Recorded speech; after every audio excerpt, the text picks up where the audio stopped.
Bonjour à toutes et à tous, c'est RK. Aujourd'hui, nous nous retrouvons dans la troisième partie du cours sur le processus stochastique. Donc aujourd'hui, nous allons nous intéresser à l'application stochastique. Rentrons alors dans le vif du sujet. Donc soit x arrond mu, yx, t rond x pour x appartenant à s, hx pour x appartenant à s, un processus stochastique.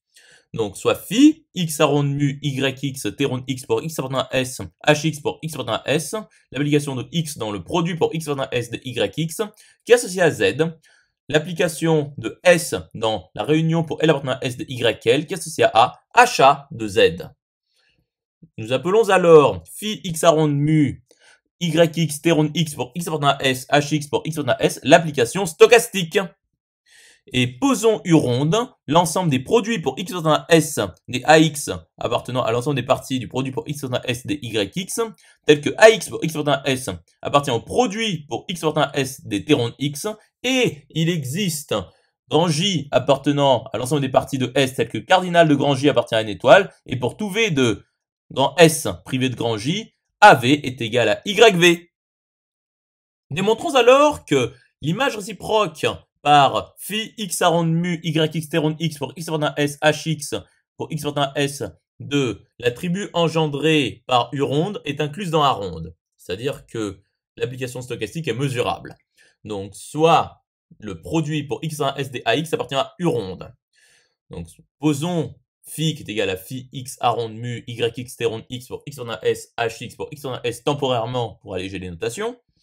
Donc l'image réciproque par phi x arrond mu yx t rond x pour x appartenant à s hx pour x appartenant à s du produit pour x appartenant à s des ax est égal par définition à l'ensemble des z appartenant à grand X tel que phi de z appartient au produit pour x appartenant à s des ax, ce qui est donc égal à l'ensemble des z appartenant à x tel que pour tout x de s, phi de z de x appartient à ax, ce qui est égal à l'ensemble des z appartenant à x tel que pour tout x de s, hx de z est égal appartient à ax, ce qui est égal à l'intersection pour x dans s des images réciproques par hx de ax.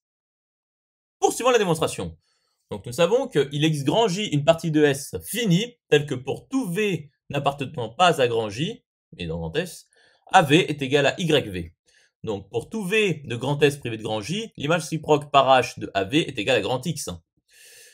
Donc l'image réciproque par phi de X A ronde mu YX T ronde X pour X appartenant à S, HX pour X appartenant à S du produit pour X appartenant à S des AX est égal à l'intersection pour X appartenant à S des images réciproques par HX de AX, qui est donc égal à l'intersection pour X appartenant à grand J des images réciproques par HX de AX, qui appartient bien à A ronde. Donc l'image réciproque par phi x A ronde mu YX T ronde X pour X appartenant à S, HX pour X appartenant à S de U ronde est inclus dans A ronde.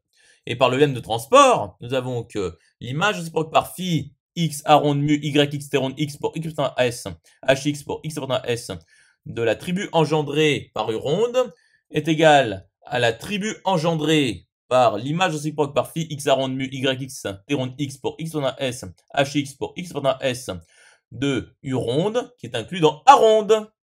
Donc nous avons bien que l'application stochastique est mesurable. Conclusion établie. J'espère que cette vidéo vous aura plu et vous sera utile. À présent, un serveur Discord est mis à votre disposition. Vous trouverez le lien dans la description. Nous nous retrouvons dans la quatrième partie.